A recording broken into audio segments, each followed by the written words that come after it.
오늘 우리에게 주시는 하나님의 말씀은 마태복음 25장 14절에서 21절까지의 말씀입니다. 또 어떤 사람이 타국에 갈 때 그 종들을 불러 자기 소유를 맡김과 같으니 각각 그 재능대로 한 사람에게는 금 5달란트를, 한 사람에게는 2달란트를, 한 사람에게는 1달란트를 주고 떠났더니 5달란트를 받은 자는 바로 가서 그것으로 장사하여 또 5달란트를 남기고 2달란트를 받은 자도 그같이 하여 또 2달란트를 남겼으되 1달란트를 받은 자는 가서 땅을 파고 그 주인의 돈을 감추어 두었더니 오랜 후에 그 종들의 주인이 돌아와 그들과 결산할세 5달란트를 받았던 자는 5달란트를 더 가지고 와서 이르되 주인이여 내게 5달란트를 주셨는데 보소서 내가 또 5달란트를 남겼나이다. 그 주인이 이르되 잘하였도다. 착하고 충성된 종아 내가 적은 일에 충성하였음에 내가 많은 것을 내게 맡기리니 내 주인의 즐거움에 참여할지어다 하고.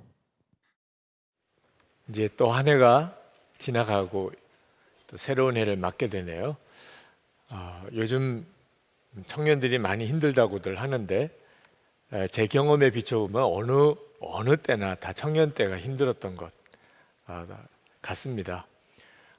오늘 여러분들에게 주님의 마음으로 함께 나눌 말씀을 하나님이 이렇게 주셔서 쉽지 않은 때를 지나고 있는 것 같은 여러분들에게 꼭 전하고 싶은 말씀 나누면 하는 마음입니다. 여러분 스스로가 자기 자신에 대해서 자꾸 무너지고 자기 삶의 어떤 희망을 찾기가 어렵다고 생각되는 사람에게 주의 마음으로 제안합니다. 3가지를 꼭 붙잡으시기를. 여러분 자신에 대해서 별 기대감도 없어지고 또 여러분의 삶의 형편은 너무 어렵기만 하고 그런 마음이 무거운 사람에게 3가지만 꼭 붙잡아 보기를 권합니다. 오늘 읽은 말씀이 유명한 달란트 비유입니다. 주인이 세 종에게 5달란트, 2달란트, 1달란트를 맡기고 먼 길을 떠났는데 5달란트, 2달란트 받았던 종이 열심히 일을 해서 역시 5달란트, 2달란트를 남기고 1달란트 받았던 종은 그걸 땅에다가 묻어두었다가 주인이 돌아왔을 때 그 1달란트를 그대로 주인에게 돌려주었다 하는 비유입니다. 5달란트, 2달란트 받았던 종을 향하여 주인이 착하고 충성된 종아 그렇게 칭찬을 했습니다. 내가 작은 일에 충성하였으면 내가 많은 것으로 내게 맡긴다 그렇게 칭찬했고, 그리고 1달란트 받았다가 땅에 묻어둔 종에게는 악하고 게으른 종이라고 책망하고 내어쫓습니다. 자, 여러분에게 필요한 것은 착하고 충성된 종, 요 3가지입니다. 성경이 말하는 거예요. 여러분이 여러분의 삶을 놀랍게 회복시킬 수 있는 열쇠입니다. 하나님이 여러분을 쓰실 수 있는 비밀이에요. 어렵지 않습니다. 여러분이 지금 어떤 처지에 있다 하더라도 다 하실 수 있는 거예요. 여러분의 마음에 달려 있기만 한 겁니다. 돈이 있어야 한다면 마음만 가지고 안 되잖아요. 그죠? 또 뭐 집안도 마음으로 바꿀 수 없는 거잖아요. 여러분의 어떤 지적인 능력도 한계가 있잖아요. 그런데 착하고 충성된 종이 되는 것은 여러분의 마음에 달려 있습니다. 여러분이 마음만 먹으면 돼요. 그리고 그게 최고예요. 여러분의 미래에 정말 놀라운 희망을 주는 일입니다. 이건 정말 놓치지 않아야 합니다. 다른 건 몰라도 착하고 충성된 종아, 이 말을 주님으로부터 들을 수 있으면 그러면 여러분은 정말 탁월한 삶을 살게 됩니다. 그 말씀을 여러분에게 드리려고 여기에 서 있어요. 제가 시간은 짧지만 여러분에게 주님이 주신 마음이 정확하게 전달됐으면 좋겠습니다. 여러분들은 특히 청년이기 때문에 여러분의 인생은 다 너무너무 귀합니다. 첫 번째로는 착한 사람이 되는 거예요. 착한 사람이 되라. 근데 여러분 벌써 마음에 무너지는 사람이 있을 거예요. 나는 안 착해요, 목사님. 나는 엄마한테 늘 욕만 먹고 잔소리만 듣고 그렇게 살아요. 목사님이 나를 잘 몰라서 그렇지 나 진짜 안 착해요. 이런 사람들이 있을 거예요. 네. 뭐 그런 점에 대해서 충분히 저도 충분히 이해가 돼요. 그렇지만 착하다고 하는 의미를 정확하게 몰라서 그런 이야기를 하는 겁니다. 여러분이 착하다고 하는 의미는 정확하게 무슨 뜻이냐면 예수 믿는 사람답다는 거예요. 예수 믿는 사람답게 사는 것, 그냥 성격이 유순하다, 부모님 말 잘 듣는다, 어른들 말 잘 듣는다, 뭐 누구랑 다투지 않는다는 성격을 말하는 게 아닙니다. 예수 믿는 사람답다, 그런 뜻입니다. 예수 믿는. 자, 칼이 착하면 어떤 뜻일까요? 아주 날이 서서 무어가 잘 베어지는 것, 그 칼이 착한 거예요. 네. 칼로서의 기능을 제대로 하는 겁니다. 네. 만약에 식당이 착하다면 무슨 뜻일까요? 착한 식당이라는 그런 식당 간판도 보았는데 음식이 맛있고 싸다는 뜻이에요. 그게 착한 식당인 거예요. 만약에 학생이 착하다면 아우 참 착해, 그러면 공부 잘한다는 뜻입니다. 열심히 공부 잘한다. 성적이 좋은 경우도 착하다고 말할 수 있지만 그냥 성적은 잘 안 좋은데 열심히 공부는 해요. 그러면 일단 착하다는 소리는 듣습니다. 학생은 공부하는 게 본분이니까. 그러니까 학생답다는 거죠. 가수가 착하다는 말은 노래를 잘 부른다는 거예요. 그렇죠? 가수가 나왔는데 굉장히 성실한 사람이에요. 동료 가수들에게 굉장히 성격도 좋아요. 그런데 노래를 못 불러. 그러면 가수는 아닌 거죠. 네. 가수로서의 가치는 없는 거잖아요. 목사가 착하다, 그러면 어떤 뜻일까요? 설교를 잘하는 거예요. 네. 또 짧게 하는 거예요. 그럼 아마 여러분들이 저 목사는 굉장히 착하구나, 목사로서의 기능을 잘하는 것이 착한 거예요. 그죠? 성격이 뭐 좋거나 또는 성품이 좋다는 뜻이 아니고, 성경이 말하는 착하다는 것은 아가도스라고 하는 원어는 기능적인 측면에서 말하는 겁니다. 그러니까 종이 착하다, 그런 뜻은 종답다는 거예요. 네. 어떤 뜻에서 정말 착한 사람이 될 수 있을까? 예수 믿는 사람다운 사람이 될 수 있을까? 예수님을 계속 바라보는 겁니다. 그럴 때 저 사람은 예수 믿는 사람 같아, 이런 뜻을 말하는. 이건 할 수 있잖아요. 여러분들이 마음만 먹으면. 마음을 안 먹으면 못하는 일이지만, 그죠? 여러분의 성격이 애초에 뭐 착한 거하고는 좀 거리가 먼 성격인 사람이 한꺼번에 바뀔 수는 없지만, 예수를 믿었으니 예수 믿는 사람답다는 말은 듣자. 그럼 예수 믿는 사람다운 건 어떻게 하는 건데? 항상 예수님을 바라보는 거예요. 늘 주님을 생각하는 겁니다. 누구를 만날 때, 무슨 일을 할 때 항상 주님을 의식하는 거예요. 그러면 주님을 의식하는 사람다운 행동이 나와요. 그건 착하다고 하는 겁니다. 예수 믿는 사람답다는 표현을 쓰는 거죠.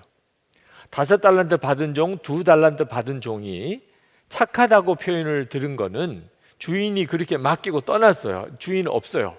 주인이 보지 않아요. 그런데 바로 가서 장사했다는 겁니다. 주인이 보는 앞에서나 주인이 보지 않는 앞에서나 그들은 그냥 바로 나가서 장사를 했어요. 그게 착한 거예요. 이제 이걸 가지고 장사해서 나에게 돌아오면 이익을 나에게 가져다 달라, 이렇게 지시를 했거든요. 그러니까 그대로 한 거예요. 1달란트 받은 종은 아무리 생각해 봐도 자기가 장사해서 돈을 벌 자신이 없어요. 그래서 그는 어떻게 했냐면 그걸 그대로 싸가지고 땅에다 묻었어요. 요즘 같으면 뭐 은행에다가 저축을 했겠지만 그 옛날에는 그럴 길도 없으니 어디 선반에다 올려놨다가 잊어버릴 수도 있고 뭐 고민을 많이 했겠죠. 그러니까 자기 나름대로 이 돈이라도, 원금이라도 돌려드리자. 그래서 땅에 묻어둔 거예요. 생각해 보면 1달란트 받은 종도 나름대로 이유가 있어서 그렇게 한 겁니다. 그렇다고 뭐 손해본 건 아니잖아요. 괜히 장사해서 손해보면 주인에게 손해 끼칠 수도 있다고 생각할 수도 있죠. 그런데 주인이 부탁한 것은 그걸 가지고서 장사해서 이익을 남기라고 한 거였거든요. 근데 땅에 묻어둔 것은 주인이 말한 거하고 안 맞는 거잖아요. 그래서 악하고 게으른 종이 된 거예요. 주인이 보는 앞에서든지 보지 않는 앞에서든지 항상 주인이 시키는 대로 하는 사람, 그 사람이 착한 사람이에요. 여러분들에게 있어서 착하다고 하는 말을 주님이 하실 경우에는 항상 주님을 의식하는 겁니다. 지금 여러분이 가지고 있는 능력, 여건, 형편 상관없이 늘 주님을 의식하는 거예요. 집에 있을 때나 직장에 있을 때나 학교에 있을 때나 주님 보시지요? 주님 다 보셨지요? 저도 주님 바라봅니다. 그리고 사는 거예요. 주님이 그걸 보고 너 참 착하다 하시는 거예요. 계속 주님을 의식하는가. 그게 예수 믿는 사람의 본분이에요. 다윗이 언제 택함을 받았냐면 시편 78편 70절, 71절, 72절에 보면 그 종 다윗을 택하시되 양의 우리에서 취하시며 젖 양을 지키는 중에서 저희를 이끄사 그 백성인 야곱 그 기업인 이스라엘을 기르게 하셨더니 이에 저가 그 마음에 성실함으로 기르고 그 손에 공교함으로 지도하였도다. 하나님이 다윗을 택하실 때 언제 택하셨냐면 양 칠 때 택하셨어요. 그러니까 사람 보는 앞이 아니에요. 혼자서 들판에서 양을 돌볼 때 얼마나 성실하게 양을 돌봤는지 하나님이 그때 내 백성 이스라엘을 저의 손에 맡기겠다. 그때 다윗은 소년이었어요. 양치는 목동이었어요. 그 시절에 목동은요 굉장히 천한 일을 하는 사람이었습니다. 아주 거칠고 배운 것도 없고 꾸미지도 못하고 그리고 짐승들하고 늘 살아야 되고 그런 부류의 사람이고 그래서 주인에게 속여서 양떼를 가로채기도 하고 그런 거짓말도 잘하고 뭐 그런 식의 유형의 사람이에요. 다윗은 달랐어요.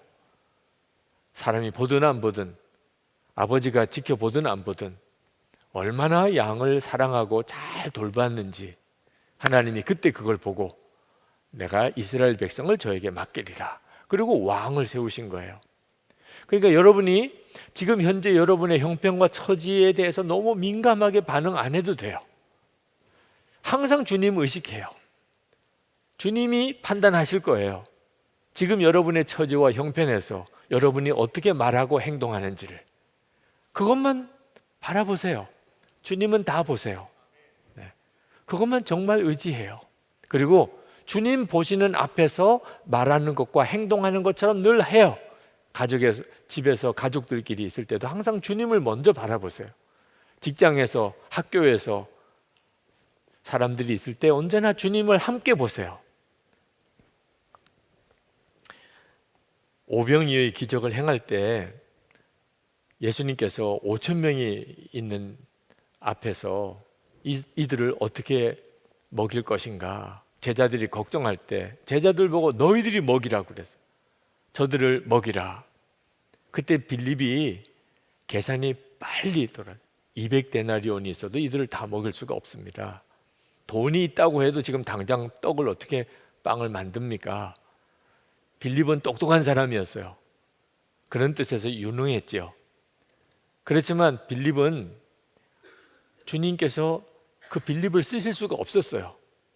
근데 안드레는 빌립보다는 약간 지적인 능력이 떨어진 것 같아요. 지금 사람은 5천 명인데 그가 어떤 아이가 가지고 있는 도시락을 가지고 왔습니다. 거기에는 보리떡 5개, 물고기 2마리가 있었어요. 도대체 그걸 왜 가지고 와요?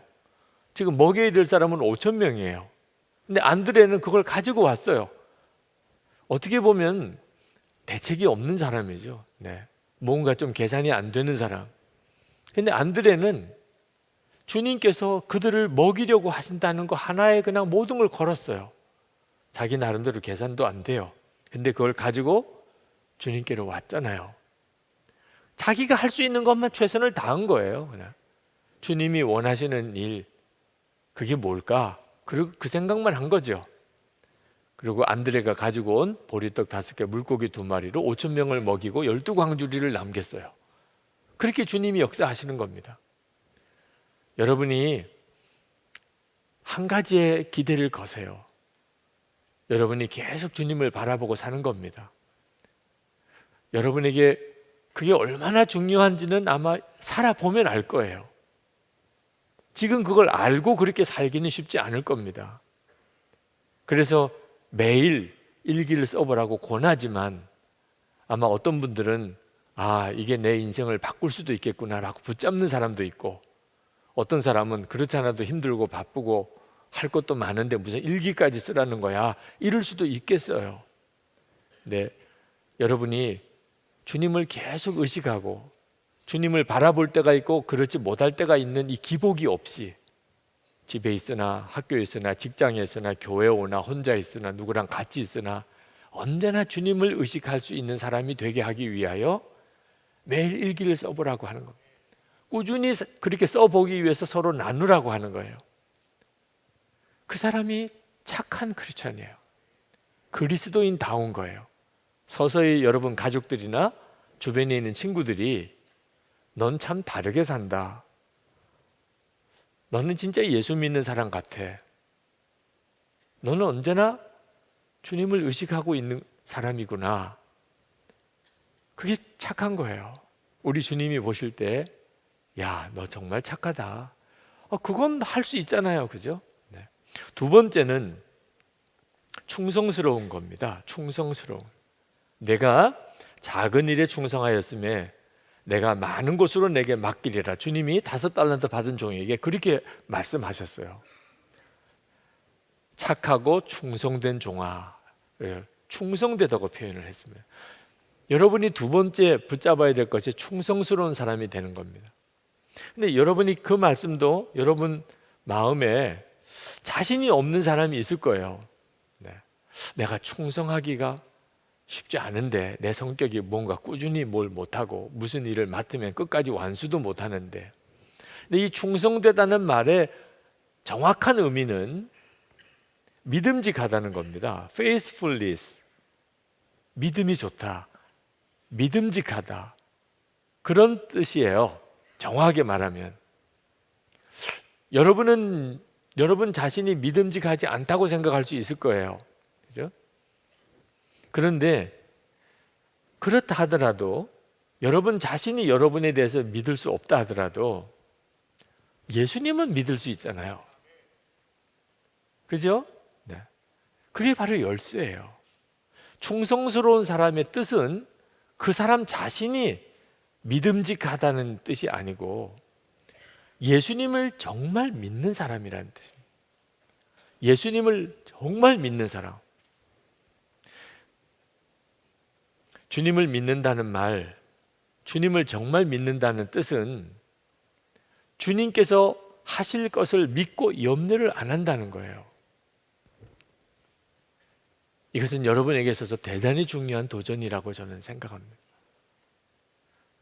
내가 다른 것은 잘 못해도 예수님만은 분명히 믿자.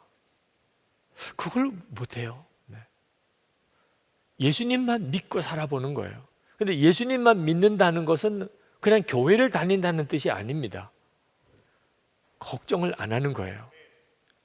주님께 내 인생을 맡겼으니까, 주님이 하실 것을 정말 내가 신뢰하니까, 그리고는 더 이상 염려를 안 한다는 겁니다. 그럴 때 너가 참 믿음이 좋구나, 그렇죠? 그런 주님의 평가를 듣는 거예요. 석봉 토스트라고 아마 여러분들도 아실 겁니다. 그 석봉 토스트의 사장이 김석봉입니다. 네, 장로님이세요. 네. 좀 오래전입니다만 저희 교회 오셔서 한번 간증도 하시기도 하셨어요. 이분이 빵을 굽기, 이제 토스트를 만들기 시작한 지 3년 만에 토스트 하나의 품목으로 연봉 1억을 넘는 정말 노점상 신화의 주인공이 되었었죠. 이미 시간이 좀 많이 지나긴 했습니다만, 센토매니아라고 하는 브랜드로 2005년에 100호점을 체인점을 내고 중국에까지 진출을 했던 사람입니다. 이분의 성공 스토리가 참 너무 귀해서 일간 신문에도 나왔어요. 그가 굉장히 어려운 처지에서 살았던 사람입니다. 전북 정읍 출신이에요. 날품팔이 하던 부모 육남 이녀 중에 6번째. 초등학교밖에 졸업을 못했어요. 14살 때 형을 따라서 이제 공장에 다니는 형을 따라 성남에 왔습니다. 여기 성남에서 살았어요. 여기 태평동에서. 그 첫 직업은 아이스케이크 장사입니다. 박스에다가 아이스케이크 들고 다니면서 파는 거죠. 식사는 하루 3끼 고추장 풀어가지고 국수 끓여서, 그게 하루 3끼 식사예요. 잠은 남한산성에 요 공동묘지가 있는데 거기에 루핑 집이라고 하죠. 임시 천막 가옥, 거기서 잠을 자면서 정비공장, 세차장, 합판공장, 컨테이너 공장, 과일 행상, 뭐 안 해본 일이 없어요. 그러다가 그가 1997년에 토스트 장사를 해야 되겠다. 그리고는 리아카 같은 것들을 이제 구해서 토스트를 아침에 식사 대용으로 출근하는 사람들 토스트 구워서 파는 일을 시작을 했습니다. 그러다가 230만 원에 중고 스낵카를 하나 구입을 해서 은평구 녹번역 거기에 역에서 3개월 동안 거기서 토스트를 팔아보다가 결심을 해요. 좀 큰 곳에 가서 장사해 봐야 되겠다. 그리고는 무교동으로 나갑니다. 그리고 서울 한복판에 아주 고급 이미지가 풍겨지는 스낵카에서 팔긴 하지만 그런 토스트로 승부를 걸어요. 세련된 유니폼도 하나 이렇게 맞춰서 입고, 화장지도 아주 고급 화장지를 놓고, 달걀도 비싼 영양란으로 이렇게 바꾸고, 조미료, 설탕 이런 거 넣지 않고 외국인 관광객까지 아주 겨냥한 그런 메뉴를 만들고, 그리고는 가격은 아주 저렴하게 해서 거기서 대박이 납니다.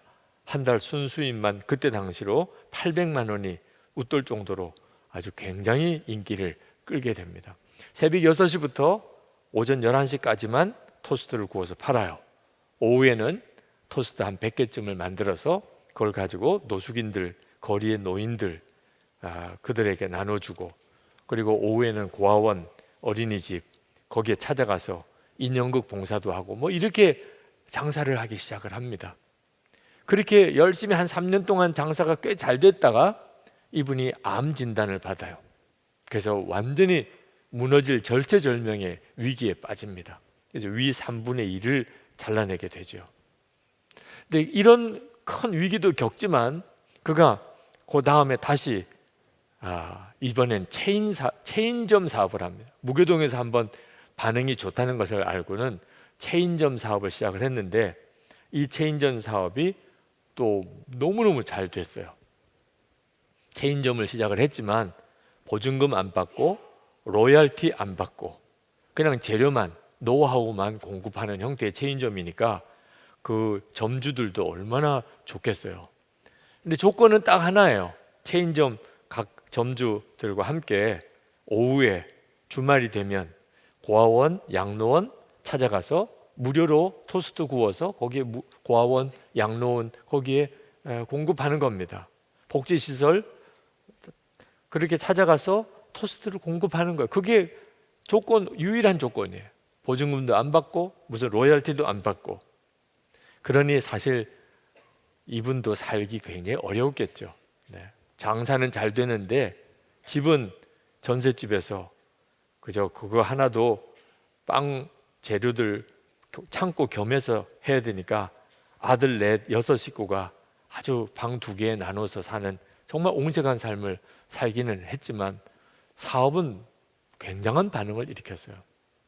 근데 이분의 특징이, 제가 이 김석봉 장로님 이야기를 하려고 하는 것은 그분이 위암 수술도 했고 또 정말 어려운 사람들 도와주느라고 돈을 뭐 많이 벌지도 못했지만 그렇게 열심히 사업을 하면서 빠지지 않고 하던 게 아침마다 거울을 보고 외치는 거예요. 거울을 보고 자기 자신의 비춰진 거울을 보고 살아있어 기뻐, 일이 많아 바빠, 하나밖에 없는 나는 예뻐, 이렇게 3뻐를 외치고 하루를 시작했다는 겁니다. 이런 게 믿음이에요. 믿음이 좋다는 말은 자기에게 주어진 상황에 대해서 주님을 전적으로 신뢰하는 겁니다. 내가 하나님이 기뻐하는 뜻대로 하면 하나님이 반드시 역사하신다. 주님을 정말 믿으면 주님이 나를 책임지신다. 그래서 더 이상 걱정하고 염려하지 않는 겁니다. 이렇게 사람을 보면 이 사람이 믿는 사람인지 안 믿는 사람인지는 얼굴 표정에 나타나요. 믿는 사람은 평안해요. 그리고 일이 힘들고 어려워도 기뻐요. 이 김석봉 장로님처럼 하루에 정말 3뻐를 외쳐요. 기뻐, 바빠, 예뻐. 이건 엄청난 믿음이죠. 여러분이 못할 거 없잖아요. 그죠? 네. 여러분에게 요구되어지는 것은 오직 믿음밖에 없어요. 주님을 믿으라는 거예요. 그죠? 교회에서 나 개인 일이나 여러분이 어떤 일을 결정할 때 하나님이 결정하는지 여러분이 결정하는지 굉장히 중요해요. 네. 많은 사람이 어떤 일을 할 때 자기 형편을 먼저 살펴요. 가지고 있는 돈을 생각해요. 자기가 결정하는 거예요. 네. 그리고 할 수 있다 없다를 결정하는 겁니다. 하나님이 아무리 기뻐하시는 일도 자기가 가지고 있는 게 없으면 못한다고 말해요. 여러분 젊은이 교회에서 무슨 일을 할 때 여러분이 이것이 믿음으로 하는 건지 아니면 돈이 허락해서 하는 것인지 굉장히 중요해요.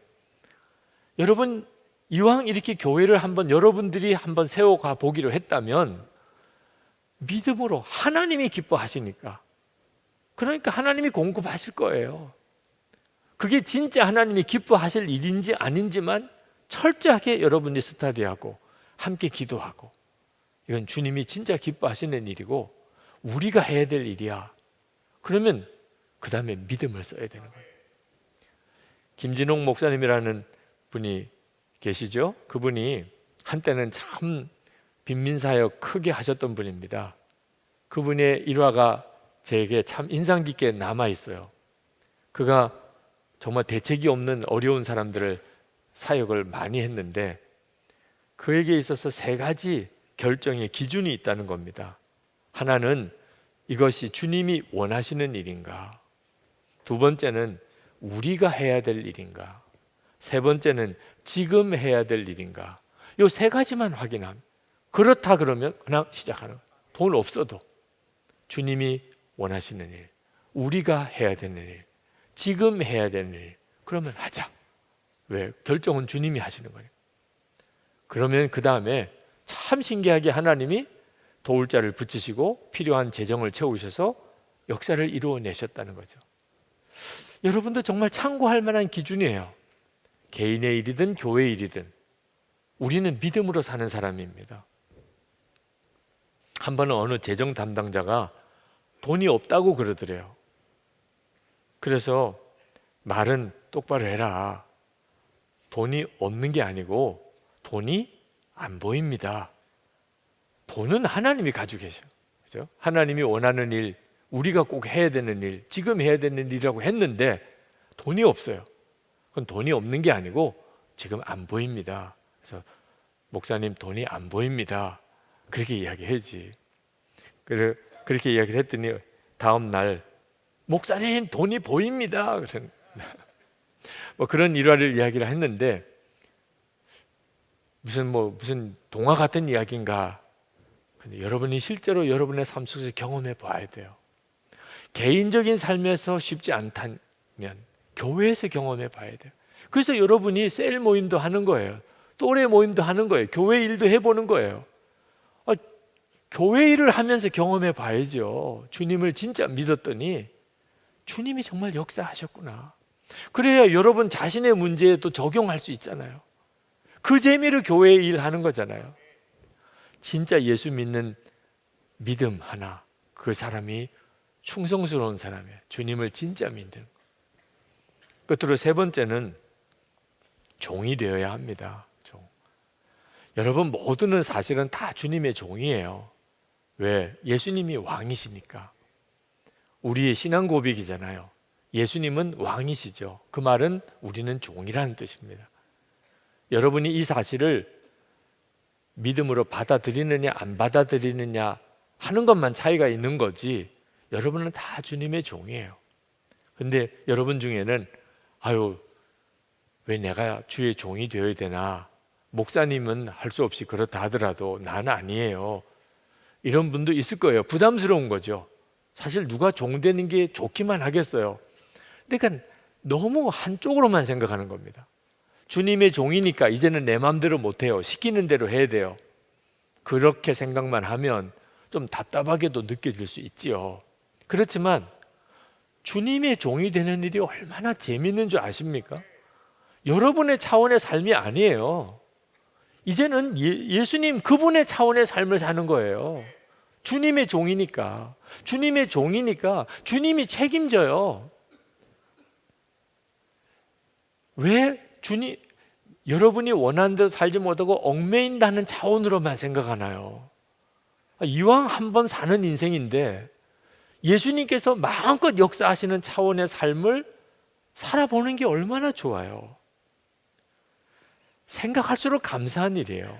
어느 목사님이 참 교회 일 열심히 하시는 어느 권사님 상담을 했던 이야기를 하시더라고요. 목사님을 찾아오셔서 마음속에 있는 참 부끄러운 그 고민을 하나 이야기를 하더랍니다. 목사님, 저는 하나님 뜻대로 되기를 원합니다. 이런 기도를 못 한다는 거예요. 두렵다는 거예요. 왜 그렇습니까? 그랬더니 하나님 뜻대로 하기를 원한다고 예수님이 겟세마네 동산에서 기도하시고 십자가에 끌려가서 죽었잖아요. 그러니까 하나님 뜻대로 하소서 그러면 자기도 그렇게 십자가에 끌려가서 죽을 수도 있을 거라고 생각이 들어서 그때부터는 하나님 뜻대로 하소서 이 기도를 못 한다는 거예요. 자기가 너무너무 두렵다는 겁니다. 자기가 그렇게 기도하는 순간부터 자기에게는 굉장히 어려운 일이 생길 거라는 그런 두려움이 있다는 거예요. 목사님이 그 권사님이 그런 고민을 가지고 있는 줄 상상도 못했어요. 정말 믿음이 좋은 교회 일 열심히 잘 성실히 섬기는 분인데 그런 마음의 고민을 가지고 있다니. 그래서 그 권사님이 그 목사님이 그 권사님에게 질문했어요. 권사님 아들이 어느 날 엄마, 나는 이제부터 엄마가 하라는 대로 다 할게요. 이렇게 말하면 권사님 마음에 잘 됐다. 너는 고생 좀 해봐라. 너 내 하라는 대로 정말 다 할 거야? 그러면 너 한번 죽어봐라. 권사님 그렇게 생각하세요? 아니에요. 절대로 그럴 리가 없지요. 제 아들이 엄마, 제가 이제부터 엄마가 하라는 대로 할게요. 엄마 나 어떻게 하면 좋을까요? 이러면 너무 기쁠 거래. 정말 그렇게 말해주기를 기다리고 있대요. 나는 우리 아들이 어떻게 하면 잘 살게 되고 행복할지 생각을 하고 있대요. 그 비밀을 가르쳐주고 싶대요. 권사님도 그렇게 하시면 권사님보다도 하나님은 우리를 더 사랑하세요. 그 하나님이 하나님 뜻대로 하소서라고 했으면 요놈 그래 한번 너 혼 좀 나봐라 이렇게 하실 리가 있겠습니까? 너 좋은 거 다 내놔. 너 이제 정말 불행하게 한번 살아봐. 세상에 권사님은 그런 하나님을 믿으십니까? 하나님이 얼마나 좋으신 분이세요. 권사님이 하나님 뜻대로 하겠습니다. 그러면 하나님이 얼마나 기뻐하시고 권사님이 정말 행복한 길, 정말 권사님이 잘 되는 길을 가르쳐 주시지 않겠어요? 그 권사님이 그때서야 정말 그렇게 우시더래요. 여러분, 주님의 종이 된다는 일이 사실은 얼마나 행복한 일인지 알아야 돼요. 여러분의 모든 고민이 주님의 종이 되지 못해서 그런 거예요. 여러분이 어떻든지 종 안 되려고, 그건 목사님이나 하는 거, 선교사님, 저분들은 어떻게 잘못 빠져서 그렇게 갔지만 나는 절대로 그 길을 안 갈 거야. 이렇게 생각하고 있으니까 인생이 뒤죽박죽이 되는 거예요. 주님을 믿는다고 하면서도 실제로는 완전히 주님을 의지 못하니까 주님도 여러분의 인생에 간섭을 못 하시는 겁니다. 역사를 안 하시는 게 아니고 역사를 못 하시는 거예요. 여러분이 스스로가 종이라는 사실에 대해서 거부하니까, 마음으로 두려워하니까, 그걸 싫어하니까. 차재용 목사님이라고 계십니다. 돌아가셨다고 들었는데 그 목사님이 시골교회 초년 목회 시절이에요. 굉장히 큰 어려움이 왔어요. 목사도 나도 설교도 잘하고 싶고 목회도 잘하고 싶고 교인들에게 사랑도 받고 싶고 뭐 그게 다 목사도 똑같은 마음이거든요. 그런데 그래서 설교도 열심히 잘해보려고 애를 썼는데 어느 날 안면 근육 마비가 왔어요. 너무 막 잘해보려고 노력을 하다 보니까 긴장이 되고 그래서 안면 근육이 마비가 돼서 사람들 얼굴을, 교인 얼굴을 보기가 민망할 정도가 됐어요. 담요를 싸들고 산에 올라가서 금식 기도를 했습니다. 말이 금식 기도지 사실은 정말 고민 속에서 몸부림을 친 거예요. 목회 하나도 잘해보려고 해도 안 된다는 거예요. 안면 근육까지 마비가 됐으니 교인들이 전도사를 보면 뭐라고 생각하겠냐. 그러니 하나님 앞에 가서도 정말 뭐라고 기도를 해야 될지 모를 정도로 좌절이 왔어요. 그런데 4일째 되는 날 하나님의 음성을 듣습니다. 귀 뚫린 종아, 귀 뚫린 종아, 귀 뚫린 종아 3번이나 분명히 마음에 주님이 말씀하시대. 귀 뚫린 종이라고 자기를 그렇게 부르시더래. 그게 무슨 의미일까? 귀 뚫린 종이라는 왜 부르시나 나를? 도무지 모르겠더래. 귀 뚫린 종이 뭘까? 그러다가 생각이 들었어요. 아, 뭔가 성경에 있는 내용인가 보다. 그래서 내려와서 성경 사전을 찾아서 귀 뚫린 종이라는 어떤 성경이 있는지 한번 찾아봤더니 있는 거예요. 귀 뚫린 종이. 출애굽기 21장 2절에서 6절에 보면 히브리인, 유대인이 종이 될 수 있어요. 너무 경제적으로 어려우면 자기 재산도 이제 다 팔아버렸고 그러면 뭐 남의 집 가서 종살이 해야 되는 거죠. 근데 이스라엘 백성은 종이 되어도 6년 동안만 종이 되고 7년째는 풀려나요. 자유인이 돼요. 영원히 종을 삼을 수가 없어요. 그게 하나님이 정하신 법이에요. 그런데 어떤 종이 자기가 자유인이 되기가 싫어요. 이 사람 집에서 영원히 종이 되고 싶어요. 그런 경우에는 길이 하나 있어요. 귀를 뚫는 거예요.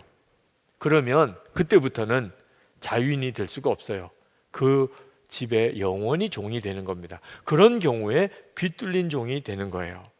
그런 구절이 나오는 거예요. 그러니까 하나님이 귀 뚫린 종아라고 이렇게 말씀하신 말씀은 무슨 뜻일까? 자기를 영원히 종으로 삼으셨다는데. 이 귀가 뚫리고 나면 3가지 단점이 있습니다. 하나는 귀를 뚫을 때 아프죠. 고통스럽죠. 2번째는 조롱을 당해. 어디 가도 이 사람이 종인 게 표시가 확 나요. 그때부터는. 유대인들은 영원한 종은 없는데 귀가 뚫렸어요. 그러면 사람들이 어디 모임에 가도 저 사람은 종이구나. 아주 그래서 조롱을 받게 돼요. 3번째는 더 좋은 곳이 생겨도 이제 못 가요. 한번 이 사람의 종이 되려고 귀가 뚫렸기 때문에 장점이 있어요. 장점은 뭔가 노예 상인으로부터 보호를 받아요. 이미 주인이 확정이 되어 있어요. 사고 팔 수가 없어요. 누가 와서 뭐 사로잡아 가서 어디 갖다 팔 수도 없어요. 귀가 뚫렸기 때문에. 2번째는 주인이 열쇠를 맡겨요. 이 사람은 이제 영원히 종이니까 주인과 사이에 비밀이 없어요. 주인이 그렇게 완전히 이제는 믿고 맡겨요. 3번째는 상속도 받아요. 종이지만 귀 뚫린 종은 주인이 나중에 그 종에게 상속도 물려줘요. 4번째, 주인과 한 가족으로 여겨요. 그래서 주인과 한 상에서 먹어요. 이제부터는 종 개념이 아니고 거의 가족 개념이 된다는 거죠. 그때 차재영 목사님이 얼마나 감격스러웠는지, 주님이 나를 그런 종으로 받아주신 거에 대해서.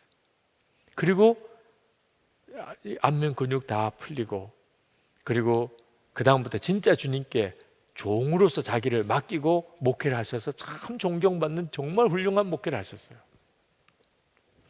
여러분들에게도 제가 권합니다. 주의 종이, 그렇다고 다 신학교 가라는 뜻 아니에요. 목사만 종 아닙니다. 모든 그리스도인 다 종이에요. 근데 자기가 종인 것을 명확하게 하고 사는 거예요. 난 주의 종이야. 그렇게 마음에 분명히 받아들이기를 축복합니다. 종이 할 일은 그 다음에 순종뿐이에요. 종이라고 의식하고 나를 스스로를 주의 종이라고 그렇게 고백하는 것은 뭘 의미하느냐? 이제부터는 나는 주님이 말씀하시면 무조건 순종입니다. 생각해보고 순종 아닙니다. 사사건건 순종해야 되나 말아야 되나 그러면 순종 못합니다. 무조건 순종이에요.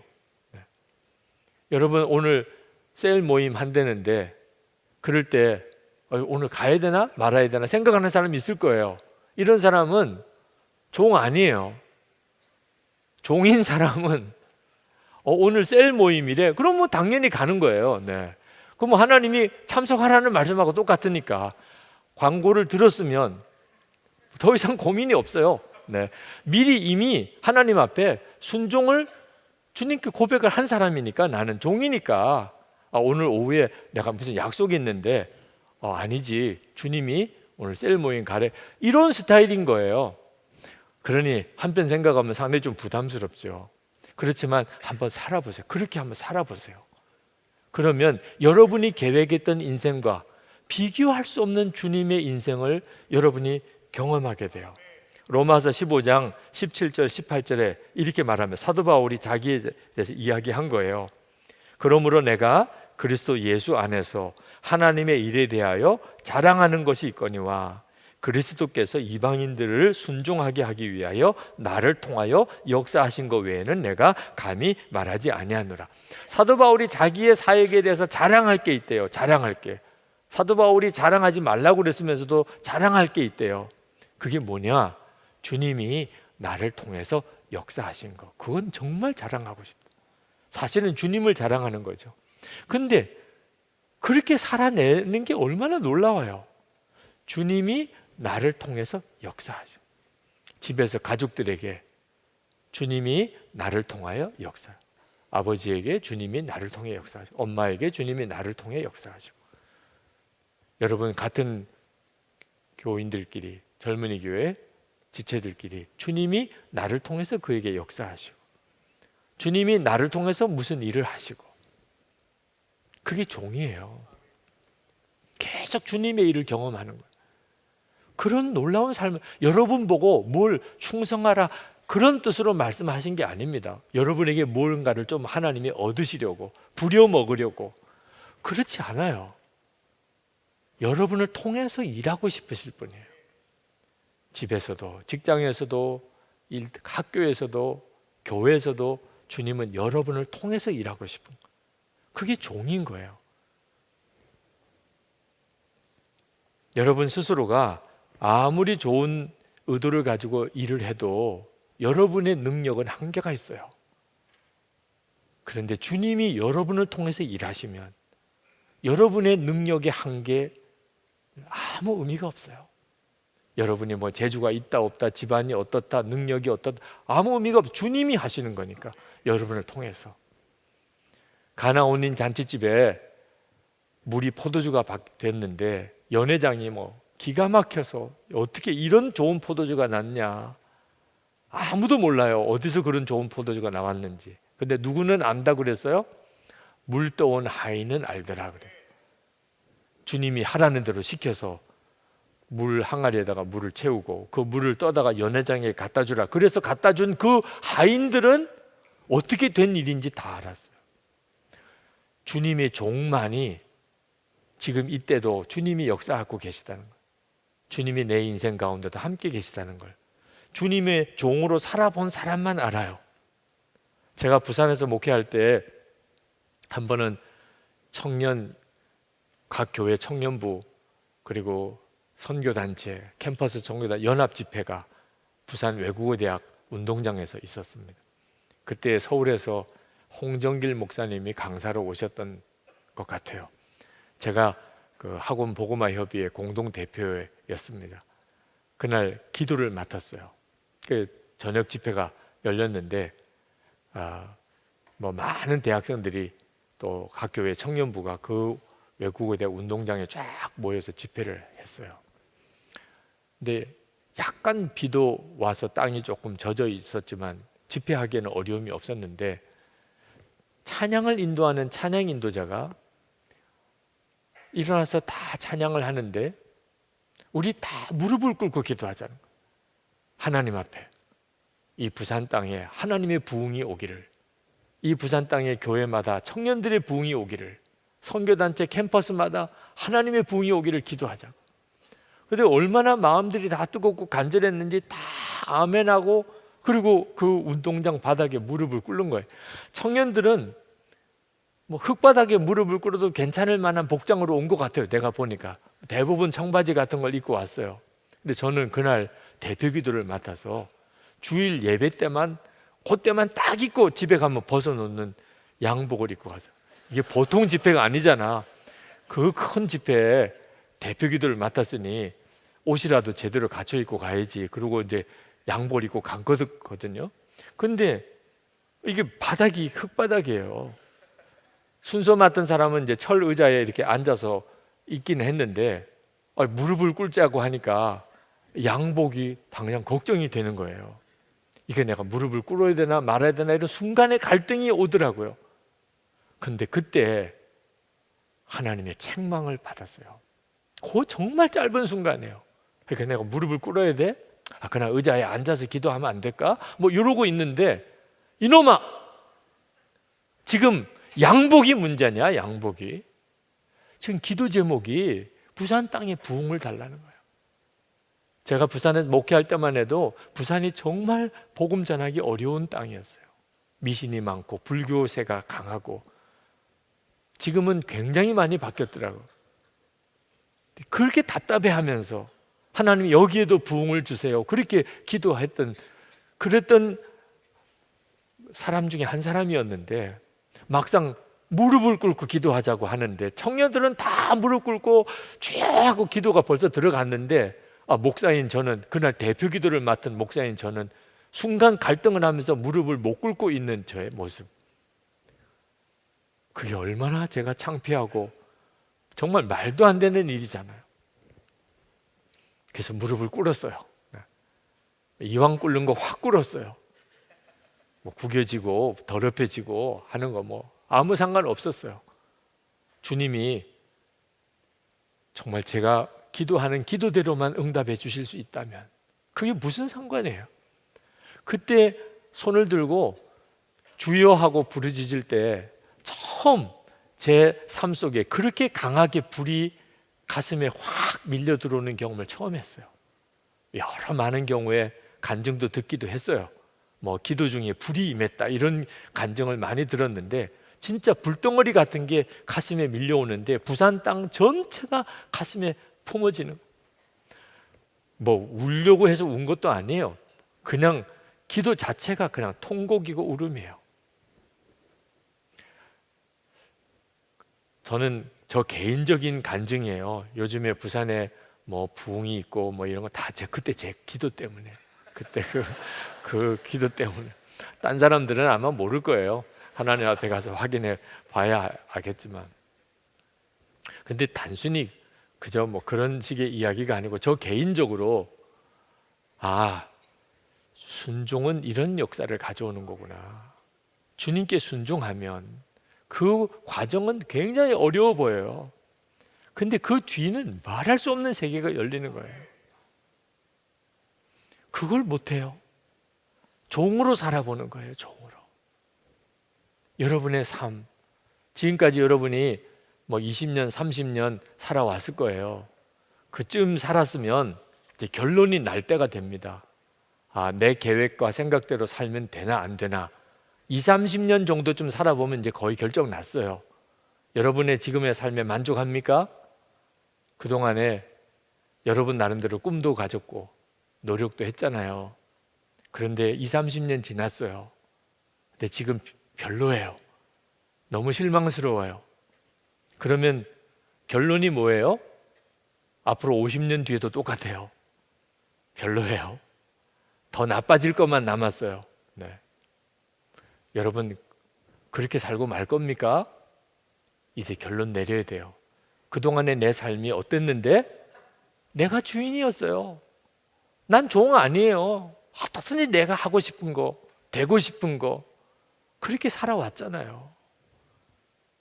이제부터 계속 그 방식으로 살면 여러분 10년, 20년 뒤 더 망가져요. 더. 여러분 자신을 이제 알잖아요. 주님, 제가 이제 주님께 저를 종으로 드립니다. 이건 기가 막힌 반전이에요. 착하고 주님 바라보고 사는 거예요. 충성되고 주님을 진짜 믿는 거예요. 종으로 이제는 순종만 하고 사는 거예요. 이 세 가지에 여러분의 인생 전체를 맡겨보세요. 여러분을 통해서 하나님이 살아계심을 드러내실 것입니다.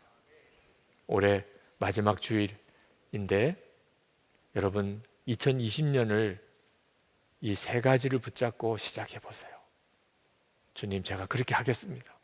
이제부터 항상 주님을 바라보고 이제는 진짜 주님을 믿고 염려 안 하고 그리고 이제는 완전한 순종의 길을 살아보겠습니다. 기도합시다. 우리 다 같이 통성으로 기도합시다. 은혜와 사랑에 충만하신 아버지 하나님, 놀라우신 주님의 은혜, 하나님 역사하시며 감사드립니다. 하나님, 그 놀라우신 하나님 은혜를 우리가 흔들고 사랑하는 이 청년들, 주님의 사랑하는 청년들을 하나님의 능하신 전에 사로잡아 주시기를 원합니다. 주님의 기뻐하는 저들의 길을 인도하시기 원합니다. 하나님의 계획하시는 길로 저들을 이끄시기를 원합니다. 아버지 하나님, 하나님의 사람 너무나 필요한데 하나님 이곳에 청년들이 7명이 넘게 모였습니다. 저들이 진정으로 주님을 갈망하는 은혜를 사모합니다. 주님 받으소서. 하나님 정말 주님을 바라보고 항상 주님을 의지하고 주님만을 믿고 모든 염려 근심을 주님께 맡기고 하나님 완전한 순종을 살아가는 청년들 되게 하시기를 원합니다. 주님만 드러나시고 주님의 역사만 나타나시고 주님의 일을 하시고 주님의 전도를 통해 일하시는 하나님 그와 같은 인생 살게 하시기를 원합니다. 하나님의 역사하심을 믿습니다. 찬양합니다. 하나님. 아버지 하나님, 1000명이 넘는 청년들이 이 자리에 모여 있습니다. 이 나라 민족의 역사도 바꿀 수 있는 사람들이고 전 세계 열방에 하나님의 부흥도 일으킬 수 있는 사람들이 이 자리에 모여 있습니다. 주님, 이제는 주님을 전적으로 의지하며 신뢰하며 그렇게 인생을 살아갈 수 있도록 마음과 생각 속에 역사해 주옵소서. 항상 주님을 바라보는 24시간 주님을 바라보는 삶, 주님을 완전히 믿는, 더 이상 염려하고 걱정하지 않는 믿음, 그리고 주님께 온전히 순종하는 종, 그렇게만 살게 하소서. 착하고 충성된 종아, 주님 앞에 섰을 때 그 칭찬 받을 수 있게 그렇게만 살게 하소서. 더 이상 자신에 대해서 한탄하지 않고 삶의 형편에 대해서 좌절하지 말고 사람 원망하지 말고 주님께 인생 전체를 맡기고 살아보게 해주소서. 2019년 한 해를 마무리합니다. 아쉬움이 너무 많습니다. 그러나 새해 착하고 충성된 종으로 그렇게 살기를 원합니다. 그런 청년들이 일어나고 또 그렇게 서로 연합하게 해주소서. 하나님, 이 역사를 바꿀 수 있는 교회가 서게 하소서. 이 나라를 바꿔내는 그런 하나님의 종들이 일어나게 하소서. 주님의 살아계심과 역사하심을 생생히 경험하는 정말 행복한 성도가 되게 해 주옵소서. 오늘도 마음을 다하여 주님 앞에 감사의 예물, 온전한 11조 선경금 주님께 드립니다. 청년들의 믿음입니다. 주님을 사랑하는 마음입니다. 주님 뜻대로 살고 싶은 간절한 소원입니다. 주님 역사하소서. 오늘 이 자리에 있는 모든 청년들의 머리에 안수하소서. 저들의 삶 전체를 기름 부어 주소서. 주님과 매일매일 동행하는 일만 하게 하소서. 요셉과 같이 설명이 안 되는 어려움이 겹쳐 있어도 다니엘처럼 정말 끔찍한 환경 속에 산다 할지라도 주님만 오직 신뢰하고 나가게 하소서. 그래서 하나님이 쓰시는 정말 위대한 삶을 살게 하옵소서. 육신의 건강이 필요한 이들에게 치유를 주소서. 답답한 현실 속에 길을 열어주소서. 직장생활 일하고 있는 사업들을 주님이 이끄소서. 가정 안에 다 예수 믿는 구원의 역사도 일어나게 하소서. 믿음의 동지, 사명의 동지, 기도의 동지들이 서로 계속 엮어지게 하소서. 2020년에는 젊은이 교회 안에 하나님의 놀라운 기름 부음이 있는 부흥이 일어나게 하옵소서. 이 나라가 하나님을 신뢰하는 복받은 나라, 열방의 복음을 전하는 나라 되게 하시고, 북한 동포들 구원해 주소서. 자유의 복음 전해 주소서. 북한의 곳곳에 하나님의 교회가 세워지게 하소서. 김국기 목사님, 김정우 목사님, 최충길 선교사님, 장문석 집사님 속히 석방되게 하시고, 지하교회 성도들, 또 생명을 걸고 탈북하는 탈북민들 주님의 손에 보호해 주시옵소서.